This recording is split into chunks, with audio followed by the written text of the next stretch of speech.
all of you artists out there are seeking some type of investment from the ground up. This is kind of the wrong position to seek this, and I understand that there's a lack of knowledge out there for this type of information. Maybe it's hidden. I don't know. Could be. But actually, there are people who hold it that are not hiding it. They want to give it to you every day. It's just that you don't know where to look for it. And if you don't know where to look for this knowledge, that means you must seek it at the right time and place. You're setting yourself up to be pimped in the beginning if you're looking for the money in the beginning. And that's just what it is. So just relieve your stress there. It's not in the beginning. 90% of the artists that get funding don't get it from the beginning. Isn't that strange? Why do record labels actually come later and not in the beginning? It's always the newbie record labels that invest in the beginning and they actually lose their money. Why is that? You get what I'm saying? So we're going to dig into all of that right here on today's episode of the Music Money Makeover Show. Hey everybody, welcome back to the Music Money Makeover Show. My name is Casey Graham. Let's hop right in. So what I've been saying in the beginning is you don't want to seek investment in music first. Only seek investment when you have leverage. We've been speaking for a few weeks now. You understand that music is the loss leader, so you're starting with a product that's not really going to make any profit, or it's going to take quite some time for it to make some profit. With that being said, the one thing that we're going to gain from this music is attention. And because we're gaining attention here, that's going to equal leverage for us. The leverage is then going to turn into cash money, okay? But with that cash money, we're going to use that cash money as our leverage function for today's video. So we got to build an LLC and get it ready for investment. Now, in the first version of the 60-day record label down here, I mentioned that you wanted to make your business investable. This is not the first, this is the second version. But you want to make your business investable. You got to have an LLC for that because we need a certain thing called profit and loss statements. Okay, so in order to show proof of that, we need to show profit on our merchandise. So our merchandise can be print on demand, and I'm saying merchandise because, and this could be everything. This could be your music. This could be everything. But I know, we've said this, the music isn't going to show profit in that first year. It's just not. Okay, you're going to lose on the music, and if you win, then I'm happy for you.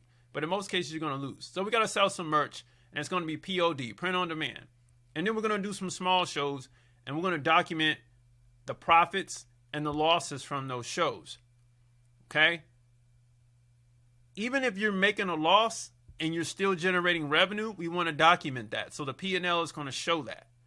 With that being said, once we have these LLCs built for that, okay, and it could be two separate ones. We're going to get to that grand picture that a lot of you all seen on my channel. We're going to get to that grand picture, but we just need to show revenue. We need to show that this is working. People want to see there is demand. And once we have the LLC and we're documenting all of that stuff, then we can move on. Because now, once we have documented proof, then we can start to seek investment for our merchandise. I told you in the beginning it wasn't going to be there because in the beginning we're going to lose money on music, but we're going to gain attention, which is going to give us leverage, which is going to let us make money for our print-on-demand merch, which is going to give us revenue statements of profit and loss. And we're going to do some small shows because of the attention that we got, right? And then we're probably going to start getting $100, $200, $500 a show, $1,000 a show. If you get into $1,000 a show, we're doing good. All right.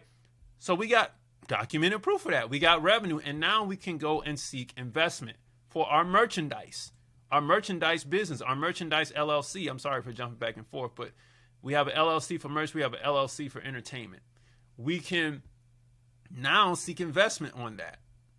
Okay. It will be cheaper and easier to get an investor on this part of your business than on your music. So let's say we go sit down with an investor, or in this case, you might not be getting an investor in the very beginning. You might be getting anywhere from, $15,000 to $20,000 in business credit to expand your merch line, to expand your merch business. So what you would use that for is the website. So you want to build a highly optimized website that has a funnel that gets customers in the door and logistically pays for the item, gets the email sent out to them perfectly.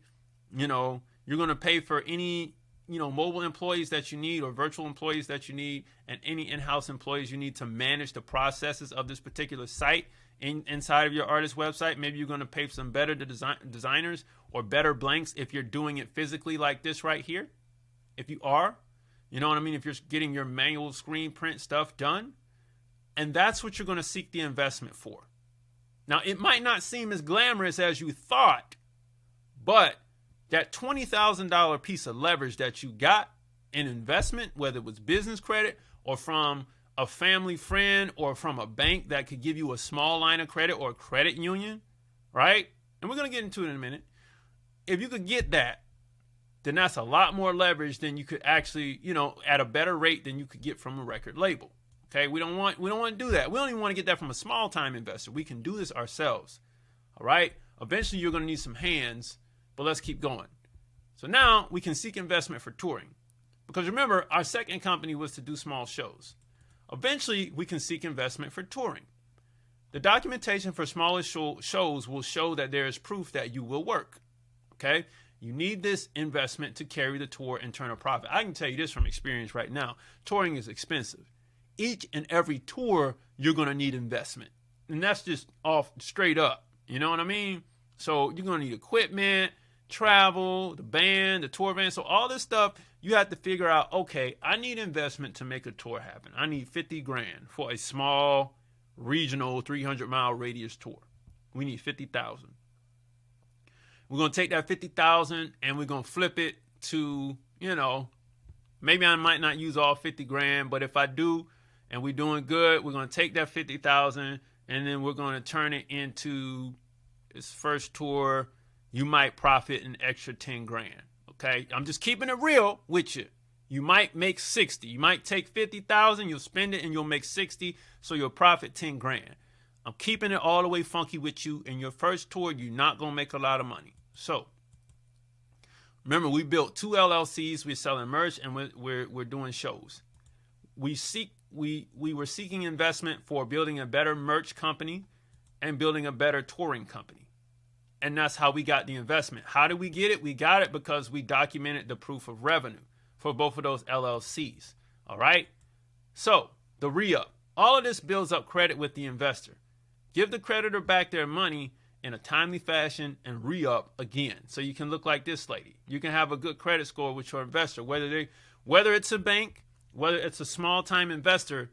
I got to tell you, the best time to get an investor is to get them on something where they know they can make their money back and where they don't have to get involved with your record royalties. Because for new investors or for banks or for credit, it's very difficult when you got to invest in music and you say, well, man, all the money is going to come back through royalties. Remember, music is our loss leader. So we want to seek investment on a business that's just going to, hey, we sell a product, we get some money. We sell a t-shirt, we get some money as profit in it, we pay our debt back. We do a show, we borrow some money, we get the money from the show, we pay the debt back. It's a lot easier to use the show and the merch as leverage than to use your music as leverage. Now, when you have this happening, there you go. You might get $100,000 invested in these 2 operations of your entire thing. That's how you can get an investor overnight. Okay? I didn't say you was going to get it in the beginning. So if you upset, oh man, it's not I wanted the money in the beginning. If you wanted the money in the beginning, like I said in the beginning of the video, bending over a desk and opening it up, man, because you're really about to get screwed and pimped at the same time if you're trying to get it from the beginning. So here's our champion Russ right here. Make me smaller. And I'm going to let him explain. Finally, at this point, after we got the investors for the merch and for the touring, we're going to invest in music. We're going to come back and invest in music. Okay? At this point, the attention is high, so you need more money to make a better product. Producers will be selling beats for higher prices, and you will need a decent studio built or money for studio time at a great studio. So, talk to him, Russ. Anything you're getting from the label, you can fund it yourself. Go get a line of credit. I don't want to play with my own money. I go get $500,000 from a bank and I use it. I got to now pay monthly. It's still my money at the end of the day, but it's about time value of money. It's about cash flow. It's about peace of mind. Yo, bank, give me my line of credit. All right, cool. Here's $500,000. Say less. Everything on Chomp 2, I'm using the line of credit. And then I pay $1,000 a month. Come on, I can pay $1,000 a month for the rest of my life. I don't give a there's alternatives. Like if the issue is upfront cash, well, I need that $250 to actually get the radio.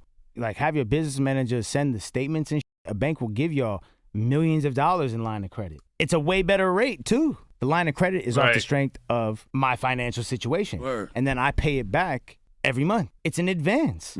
I'm not recouped on the line of credit. You know what I'm saying? It's like, but it's a way better rate. I could pay it off right now if I wanted. Yeah. Why would I give you $500,000 right now if I could give you $1,000 every month? I'll pay enough to like knock down the principal, right? So I don't end up actually spending $600,000 on a $500,000 loan. Why would I give you $500,000 right now? Time value of money. You see what I'm saying? So, line of credit. The statements that he said the business manager would give was the profit and loss statements. But all of this was dependent on his financial situation. Everybody in the beginning is not going to walk into a bank or a creditor and get the money that they need to finance a specific portion of their operation. You get what I'm saying?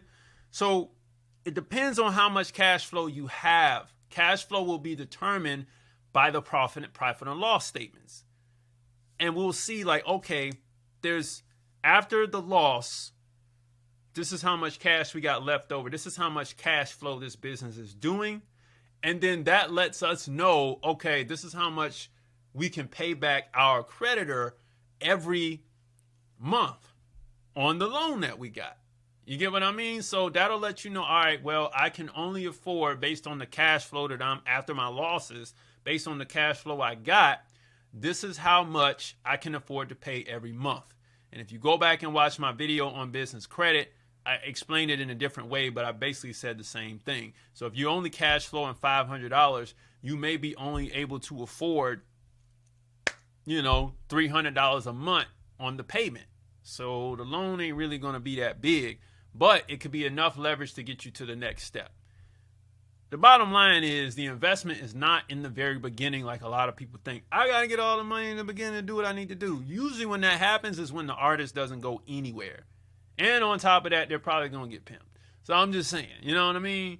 That's just what it is. Now, why would you invest in the loss leader first? This is how you go into debt and lose. Be creative with your phone, laptop, a few apps, and your Scarlet interface and make some magic, man. The investment is called startup capital, and you don't need more than $10,000. And what would you buy with that $10,000? This is like you buying some equipment, maybe some speakers, a mic.